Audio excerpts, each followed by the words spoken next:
Jaya TV நேயர்களுக்கு வணக்கம். அறுசுவை இது தனிசுவை நிகழ்ச்சியில் இன்றைக்கி பனங்கிழங்கை வச்சு 2 டிஷ்ஷு பார்க்க போகிறோம். பொதுவாக பனங்கிழங்கு அப்படின்னாலே நம்ம அதை கொஞ்சம் உப்பு போட்டு வேக வைப்போம். சில பேர் பார்த்திங்கன்னா கொஞ்சம் காரம் போட்டு வேக வைப்பாங்க. அதுக்கப்புறம் அது சின்ன சின்ன துண்டுகளாக உட்காந்து ஒடிச்சு அது நல்லா கதை பேசிட்டோ இல்லை டிவி பார்த்துட்டோ ஒரு புஸ்தகம் முடிச்சுட்டோ சாப்பிட சுவாரஸ்யமான ஒரு விஷயம். ஆனால் சில பேருக்கு பார்த்திங்கன்னா இந்த பனங்கிழங்கை உரித்து சாப்பிட்றதோ அதுக்கப்புறம் அது வந்த நாரை எடுத்து போடுறதுக்கு ஒரு சின்ன சோம்பேறித்தனம். ஆனால் அதனோட டேஸ்ட்டு பிடிக்கும். அது நல்லாயிருக்கும், வாசனையாக இருக்கும், ருசியாக இருக்கும், உடம்புக்கும் நல்லது. ஆனால் எனக்கு அதை உரித்து சாப்பிட போர் அடிக்குது. அப்படி சொல்கிற நேயர்களுக்கு தான் இன்றைக்கி நம்ம பனங்கிழங்கை வச்சு வித்தியாசமான ஒரு டிஷ் பண்ண போகிறோம். முதல்ல பனங்கிழங்கு இனிப்பு புட்டு, அடுத்தது பனங்கிழங்கு காரப்புட்டு. முதல்ல அந்த பனங்கிழங்கு இனிப்பு புட்டுக்கு தேவையான பொருள்லாம் பார்த்துட்டு அதுக்கப்புறம் அடுத்தது பார்க்கலாம். துருவிய பனங்கிழங்கு 1 கப், தேங்காய் துருவல் 1/2 கப், சர்க்கரை ருசிக்கேற்ப. பனங்கிழங்கு இனிப்பு புட்டு செய்ய தேவையான பொருள்லாம் பார்த்தோம் இல்லையா. பனங்கிழங்கு இனிப்பு புட்டுக்கு நம்ம சர்க்கரை, தேங்காய், துருவிய பனங்கிழங்குன்னு சொல்லியிருக்கோம். இப்போ இந்த துருவிய பனங்கிழங்கு அப்படின்னு பார்த்திங்கன்னா, இப்போ இது பனங்கிழங்கு நான் தோலை எடுத்துகிட்டு வேக வச்சுருக்கேன். இந்த வேக வச்ச பனங்கிழங்கை இந்த மாதிரி ஒரு புட்டு துருவியில், அதாவது நம்ம இந்த கேரட் இதெல்லாம் புட்டுக்காக துருவுவோம் இல்லையா, அந்த மாதிரி ஒரு துருவியால் இதை அப்படியே நம்ம துருவிக்கணும்.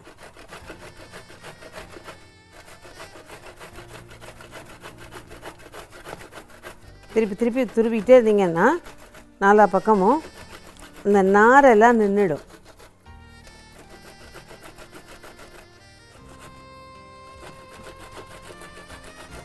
இந்த பனங்கிழங்கோட இந்த சத பகுதி மட்டும் அதில் விடுவோம். இப்போ நான் கொஞ்சம் துருவினதுக்கப்புறம் எடுத்து காமிச்சா உங்களுக்கு தெரியும்.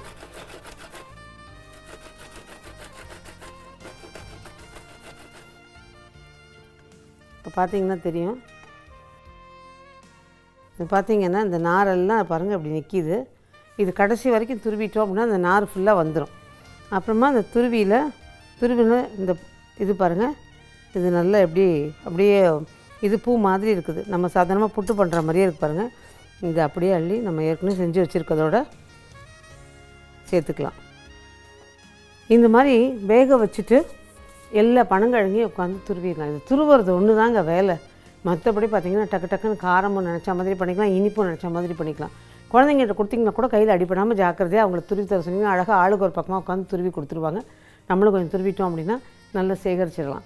இது ஒரு 5 பனங்கிழங்கு 6 பனங்கிழங்கு நல்ல விளைஞ்ச கிழங்கு எடுத்திங்கன்னா முழுக்க நிறைஞ்ச ஒரு கப்பு துருவல் நமக்கு அதுக்கு கிடைக்கும். நான் இப்போ அதுக்கு ஈக்குவல், அதாவது ரொம்ப சரிசமமாக போடாமல் அதில் பாதி அளவு நான் தேங்காய் துருவல் சொல்லியிருக்கோம். இந்த தேங்காய் துருவல் அதோடு சேரும்போது தான் கூடுதலாக ருசியை கொடுக்கும். இப்போ இது எப்படி பண்ணுறதுங்கிறத பார்க்கலாம். இந்த புட்டுக்கு துருவி வச்சுருக்கோம் இல்லையா, அதை இதோட சேர்த்துருங்க.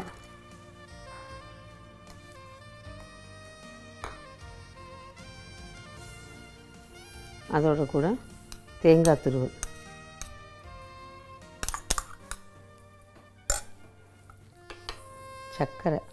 சர்க்கரை அவங்கவுங்க ருசிக்கு ஏற்ற மாதிரி பார்த்து நல்லா போட்டுக்கலாம்.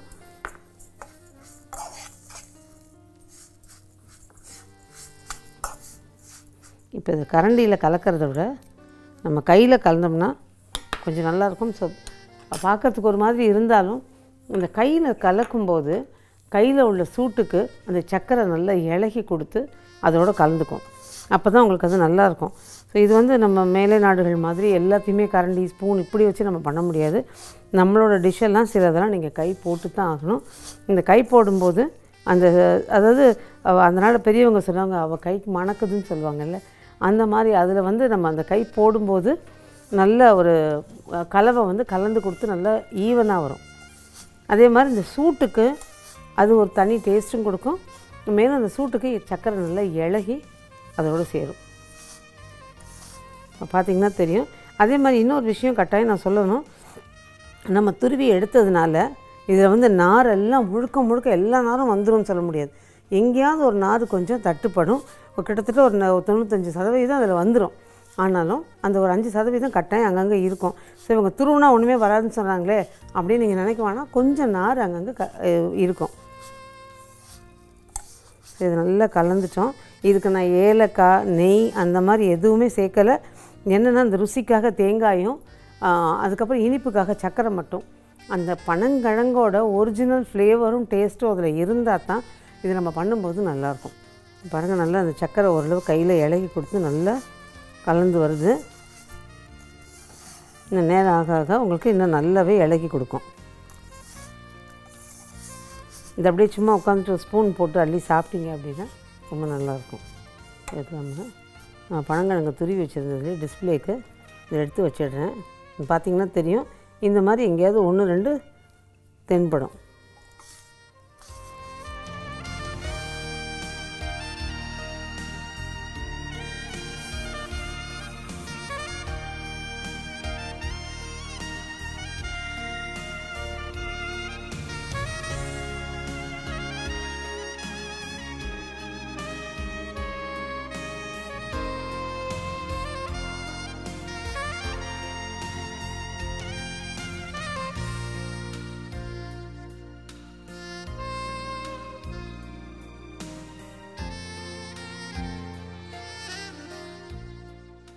இப்போ இது பார்த்திங்கன்னா, நான் சும்மா வெறும்னே இது அப்படியே ஒரு ஸ்பூனை போட்டுட்டு உட்காந்து குழந்தைங்களுக்கு கொடுக்குறது, நம்ம சாப்பிட்றதோ ரொம்ப ரசிக்கக்கூடிய ஒரு விஷயம்.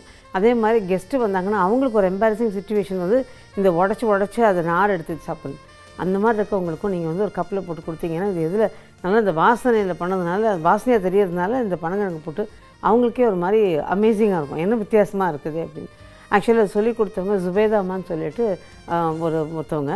அவங்க வந்து நான் பனங்கிழங்கு சாப்பிடும்போது அவங்க சொல்லிட்டு இருந்தாங்க, நாங்கள் வந்து இந்த பக்கம் இந்த மாதிரிலாம் பண்ணி சாப்பிடுவோம், அதை ட்ரை பண்ணி பாருங்கள், ரொம்ப இன்ட்ரெஸ்டிங்காக ரொம்ப வித்தியாசமாக இருந்தது அது கேட்குற போது. அதனால தான் இன்றைக்கி நேயர்களோட அந்த விஷயத்தை பகிர்ந்துட்டுருக்கேன். நானுமே அதை செஞ்சு பார்த்து அது ரொம்ப நல்லா இருக்கணும்னு உங்களோட பகிர்ந்துட்டுருக்கேன். நிச்சயமாக நேயர்களுக்கு எல்லாருக்கும் ஒரு புதுவிதமான விஷயமா இருக்கும்னு வச்சுக்கோங்க பனங்கிழங்கை வச்சு.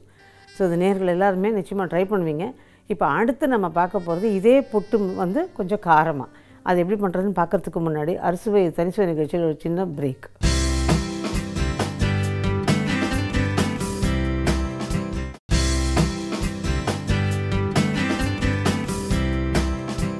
வெல்கம் பேக் டு அறுசுவை இது தனிசுவை. நம்ம இனிப்பு பனங்கிழங்கு புட்டு எப்படி பண்ணுறதுங்கிறத பார்த்தோம், செஞ்சும் எடுத்து வச்சிட்டோம். நீ அடுத்து நம்ம பார்க்க போகிறது கார பனங்கிழங்கு புட்டு. முதல்ல அதுக்கு என்னென்ன தேவைன்னு சொல்லிட்டு அதுக்கப்புறம் அதை எப்படி பண்ணுறதுங்கிறத பார்க்கலாம்.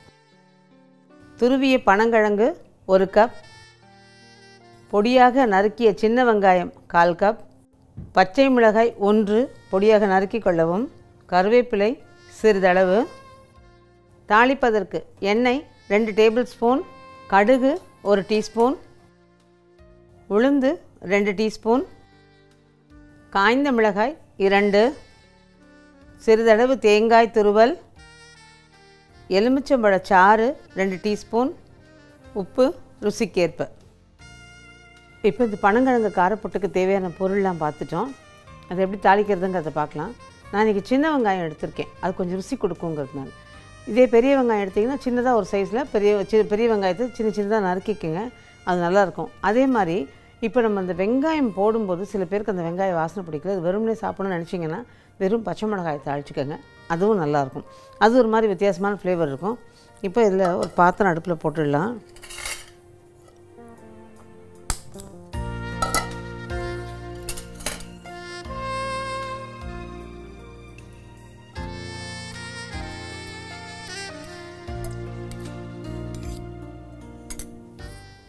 எண்ணெயை ஊற்றிருக்கேன். இந்த எண்ணெய் காயத்துக்குள்ளார இது பார்த்திங்கன்னா இன்றைக்கி நான் வந்து பனங்கிழங்கில் பண்ணுறேன். இந்த புட்டை வந்து நீங்கள் அப்படியே டாப்பியோக்கான்னு சொல்கிற ஆழ்வள்ளிக்கிழங்கு, சில பேர் வந்து ஆழ்வள்ளிக்கிழங்கு வித்தியாசமான பேர்களோடு சொல்லுவாங்க, மரவள்ளிக்கிழங்கும்பாங்க, சில பேர் கிழங்குன்னு சொல்லுவாங்க.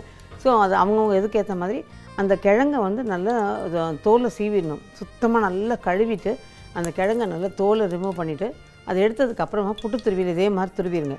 துருவிட்டு அதை இட்லி பானையில் வச்சு வேக வச்சிடணும். ஆனால் இந்த பனங்கிழங்கு மாதிரி அது துருவினதுக்கப்புறமா பொலன்னு இருக்காது, அப்படியே சேர்ந்து வந்துடும். ஒரு மாதிரி கெட்டிப்பட்டு போய் அது நல்லா பார்த்திங்கன்னா ஒரு பிசுபிசுப்போட ஒரு கெட்டித்தன்மை கொண்டுரும். அது வந்து இந்த இது மாதிரி பொலன்னு உதிர்ந்தெல்லாம் கொடுக்காது, சேர்ந்துருக்கும்.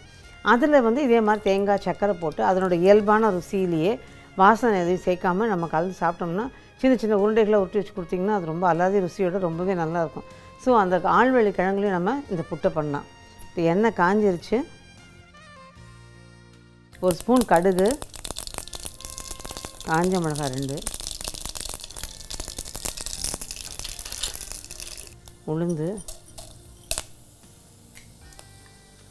உளுந்து கொஞ்சம் இளம் சிவப்பாக வந்த உடனே வெங்காயம்,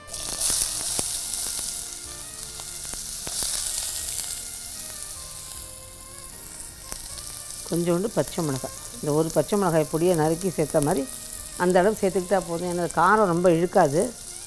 கருவேப்பிலை கொஞ்சம்,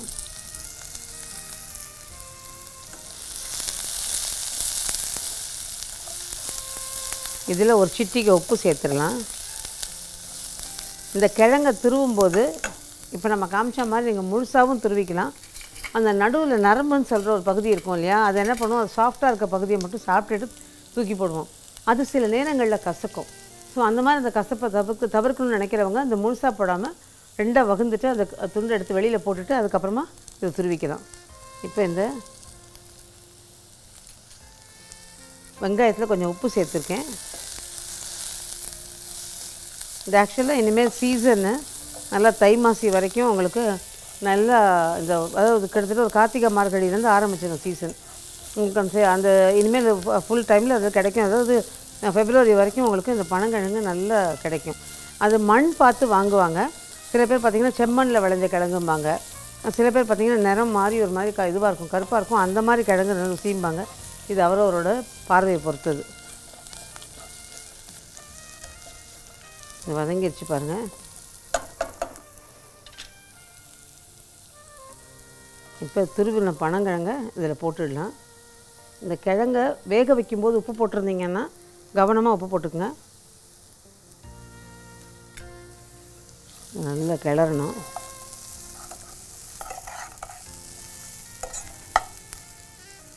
பார்த்திங்கன்னா இது பனங்கிழங்க போட்டிருக்கேன். இது கொஞ்சம் கம்ஃபர்டபுளாக இருக்கணும். இந்த கரண்டி மாற்றிருக்கேன். இப்போது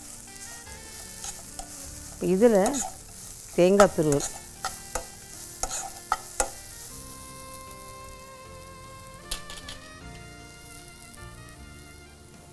இந்த காரத்துக்கு தேங்காய் துருவல் அதே மாதிரியே அந்த ஒரு கப்புக்கு அரை கப் போட்டுக்கலாம், அல்லது குறைச்சி போட்டாலும் காரத்துக்கு தப்பு கிடையாது. பட் இனிப்புக்கு வந்து அதிகமாக தேங்காய் இருந்தால் தான் அது நல்ல ருசி கொடுக்கும்.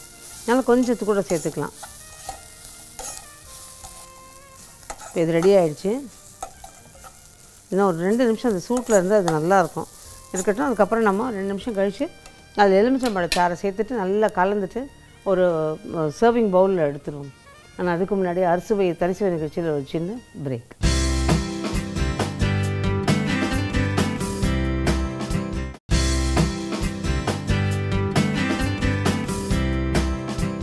வெல்கம் பேக் டு அறுசுவை தனிசுவை. நம்ம இனிப்பு பனங்கிழங்கு புட்டு செஞ்சு ரெடியாக எடுத்து வச்சுருந்தோம். இப்போ நம்ம காரை போட்டு தாளிச்சிருக்கோம். தாளித்து அதை நல்லா கிளறி விட்டுருக்கோம். ஸோ இப்போ நம்ம அடுத்து அதில் எலுமிச்சம்பழ சாறை விட்டு கிளறி அள்ள வேண்டியது தான். இப்போ பார்த்திங்கன்னா இந்த ஒரு சின்ன சின்ன இது ரிலேட்டடாக சொல்லணும் அப்படின்னு சொன்னால், இந்த பனங்கிழங்கு இன்னொரு சுவாரஸ்யமான விஷயம்னு சொல்லலாம். அதாவது நான்லாம் சின்ன பிள்ளையாக இருக்கும்போதும் சொல்லலாம், இல்லை எனக்கு கொஞ்சம் ஒரு விவரம் தெரிய ஸ்டேஜில் வந்து இந்த பனங்கிழங்கு இதே மாதிரியே வேக வச்சு மொத்தமாக பெரிய குடும்பம் வேக வச்சு மொத்தமாக கொடுத்துருவாங்க. உட்காந்து ஆளாளுக்கு கதை பேசிட்டு அதை உரித்து சாப்பிட்டு, நீ நல்லா உரிச்சிருக்கேன், நான் நல்லா உரிச்சிருக்கேன், இல்லை யார் முதல்ல உரிக்கிறான்னு போட்டியெல்லாம் போட்டுட்டு அந்த கையால் அதை உடச்சி சாப்பிட்றப்போது அது ஒரு தனி ருசி. அதுவே வந்து அது கொஞ்சம் மீந்து இருந்துன்னு வச்சுக்கோங்க, என்ன பண்ணுவாங்க, அதை நல்லா சின்ன சின்ன துண்டுகளாக நறுக்கி அதை வந்து வெயிலில் நல்லா காய போட்டுருவாங்க. காய போட்டுட்டு காஞ்சதை வந்து கொஞ்ச நாள் கழித்து அதை காய வச்சு எடுத்து வச்சுருப்பாங்க. நம்ம தேடி அதை கேட்குற போது அதை சின்ன துண்டாக கொடுப்பாங்க. அது வந்து சட்டுன்னு கடிக்க முடியாது. அது நம்ம பேசுகிற வாய்க்கு கொஞ்சம் அடைக்கிற மாதிரி அதை போட்டு நிதானமாக ஊற வச்சு அதை சாப்பிடுவோம். அந்த ஊற வச்சு சாப்பிட்ற போது அந்த உப்பு அதில் கொஞ்சம் காரம் வர போட்டிருப்பாங்க. அந்த அந்த இது இந்த உமிழ்நீர் சுரக்க அது ஊற அந்த ருசி தனியாக உள்ளே இறங்கும். அது ஒரு மாதிரி நல்லா சுவாரஸ்யமாக இருக்கும். அதுவும் இந்த கதை புஸ்தகம்லாம் படிக்கிறவங்களா இருந்தாங்கன்னு வச்சுக்கோங்க, அவங்களுக்கு வேறு எதுவும் வேணாம், இந்த மாதிரி விஷயங்கள். அடுத்தது மாவத்தல், இதெல்லாம் ரொம்ப நல்லாயிருக்கும். ஸோ எனக்கு வந்து இன்ட்ரெஸ்டிங்கான விஷயம் அந்த காஞ்ச சின்ன பனங்கிழங்கு துண்டு. ஸோ இது வந்து அந்த சீசன் இல்லாத நேரங்கள்லேயும் அது கிடைக்கும். அதே மாதிரி இதை காய வைக்கும்போது சில நேரங்களில் பார்த்திங்கன்னா உப்பு காரம் இதெல்லாம் போடாமல் நல்லா காய வச்சுருவாங்க. வேக வச்சுட்டு காய வச்சுருவாங்க. காஞ்சதை மிக்சியில் உட்காந்து நல்லா ஒரு அரைச்சிடுறது. அரைச்சிட்டு சலித்தோம் அப்படின்னா அந்த நாரெல்லாம் மீதி நார் ஃபுல்லாக வந்துடும். அதுக்கப்புறம் அந்த துண்டு அந்த மாவு மாதிரி இருக்குது இல்லையா, அதை வந்து சின்ன கொஞ்சமாக தண்ணி தெளித்து அதை வேக வைக்கிறது. அடுத்தது ஒரு கூழ் மாதிரி காய்ச்சிக்கிட்டு அதில் மோர் போட்டு குடிக்கிறது. இந்த மாதிரி நிறைய விஷயங்கள் வந்து இந்த பனங்கிழங்கை வச்சு பண்ணுவோம். பொதுவாக பனங்கிழங்கு அப்படின்னு கேட்குற போது எனக்கு முதல்லலாம் வந்து இந்த சின்ன சின்ன துண்டாக நறுக்கி காய வைக்கிறதாகட்டும், அடுத்தது வேக வச்சு கொடுக்கறதாகட்டும், இது மாதிரி தான் தெரிஞ்சுது. ஆனால் லேட்டராக ஒவ்வொன்றும் செய்யவும் தெரியவும் கற்றுக்கிற போது இந்த மாதிரி நிறைய ஃபேக்டர்ஸ், ஒரு மாதிரி இன்ட்ரெஸ்டிங்கான சுவாரஸ்யமான விஷயங்கள் கற்றுக்கிற போது அது ரொம்ப சந்தோஷமாக இருக்கும். அதை விட சந்தோஷம் உங்களை மாதிரி நேர்களோடு அதை கலந்துக்கிற போது. ஏன்னா நிறைய நேர்கள் பார்க்குற போது வித்தியாசமாக செஞ்சு காமிச்சிங்கன்னா நல்லாயிருக்கும், நாங்கள் எப்பவும் ஒரே மாதிரி ரொட்டீனில் தான் போகிறோம் அப்படின்னு சொல்கிற நிறைய நேர்களுக்கு இந்த பனங்கிழங்கு அதுவும் இந்த சீசனில் வித்தியாசமாக செஞ்சு கொடுக்க ரொம்பவே நல்லாயிருக்கும். அதே மாதிரி பனங்கிழங்கை வந்து சின்ன சின்ன துண்டுகளாக நறுக்கி கூடின மட்டும் அந்த நாரெல்லாம் எடுத்துட்டு நம்ம சாதாரணமாக குழம்பு வைக்கிறோம் இல்லையா, காரக்குழம்பு, அந்த காரக்குழம்பு மசாலா குழம்புலையோ போட்டுட்டு இதை நல்லா கொதிக்க வச்சு அது வெந்தது கிழங்கு திரும்ப ஒரு 5 நிமிஷம் நல்லா அதிலே வேக போட்டு நம்ம தாளித்து விட்ற மாதிரி தாளித்து விட்டுட்டு வேக வச்சு எடுத்தீங்க அப்படின்னா அந்த கிழங்கை தொட்டுட்டு சாப்பிட்றதுக்கும் ரொம்ப நல்லாயிருக்கும். இது இந்த கிழங்கு மட்டும் இல்லைங்க, அது நம்ம சொல்கிற ஆழ்வழி கிழங்கும் இதே மாதிரி தான். நீங்கள் குழம்புலலாம் தாளித்தா ரொம்ப நல்லாயிருக்கும்.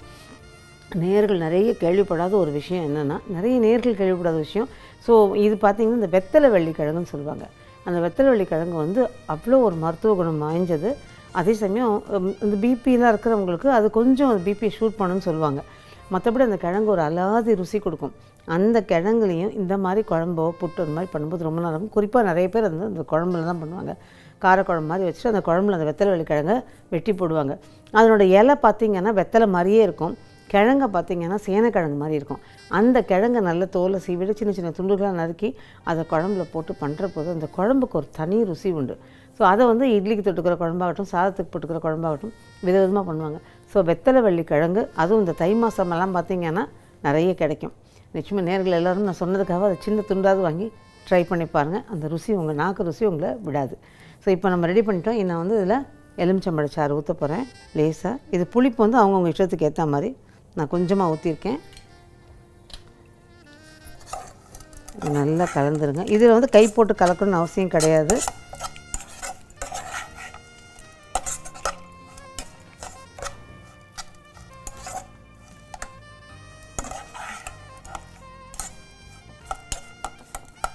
நல்லா கலந்து விட்டுடுங்க. ஏன்னா இது இந்த வதக்குனதுனால லேசாக அங்கங்கே சேர்ந்துருக்கும் லேசாக. அப்போ இந்த புளிப்பு வந்து அங்கே இங்கேன்னு ஒரு இடங்களில் மட்டும் தங்கியிருக்கும். அது இல்லாமல் கொஞ்சம் நல்லா கலந்துருங்க. நம்ம துருவி வச்சுருந்த அந்த கிண்ணத்துலேயே எடுத்துடலாம்.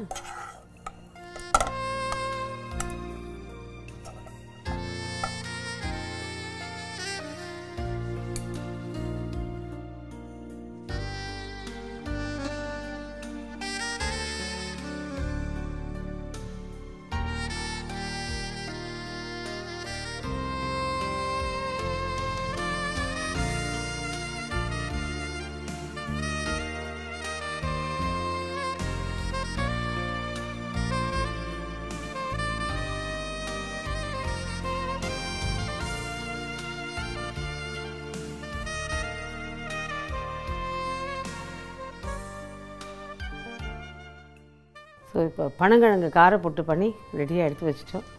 நல்லா உட்காந்து சுவாரஸ்யமாக ரசித்து சாப்பிட வேண்டியது தான். இது நிச்சயமாக நேரில் எல்லாருக்கும் ஒரு வித்தியாசமான டிஷ்ஷாக இருக்கும். நிச்சயமாக பிடிக்கும். வித்தியாசமான டிஷ்ஷுங்கிறதுனால மட்டும் இல்லைங்க, இந்த டேஸ்ட் வந்து நிச்சயமாக பிடிக்கும்.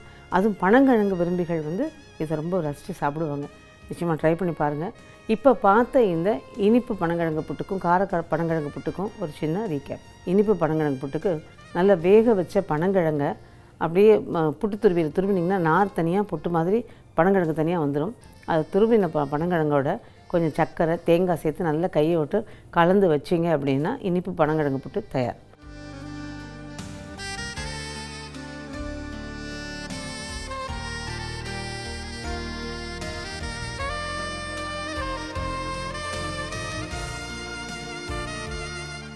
கார பனங்கிழங்கு புட்டுக்கு இதே மாதிரி வேக வச்ச பனங்கிழங்கு நல்லா துருவி எடுத்து தனியாக வச்சுக்கிட்டு ஒரு கடாயை காய வச்சு அதில் எண்ணெய் விட்டு கடுகு தாளிச்சிட்டு அதுக்கப்புறம் உளுந்து, வெங்காயம், பச்சை மிளகாய், கருவேப்பிலை, சிட்டிகை உப்பு சேர்த்து நல்லா வதக்கிட்டு அதுக்கப்புறம் அந்த துருவி வச்சுருக்க பனங்கிழங்கையும் தேங்காயும் போட்டு நல்லா கலந்து எலுமிச்சம்பழ சாறையும் போட்டு கலந்து தூவி இறக்கணும்னா பனங்கிழங்கு காரப்புட்டு தயார்.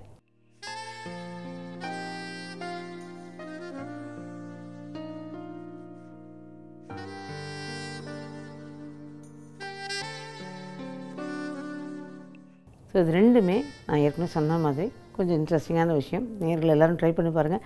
அதாவது ஒரே ஒரு பொருளை நம்ம ஒவ்வொருத்தர் ஒவ்வொரு மாதிரி பண்ணும்போது, அதில் ஒவ்வொருத்தர் அவங்க வாய்க்கு ருசி ஏற்ற மாதிரி அதை மாற்று இதில் பண்ணும்போது அது சுவாரஸ்யமாக இருக்குது.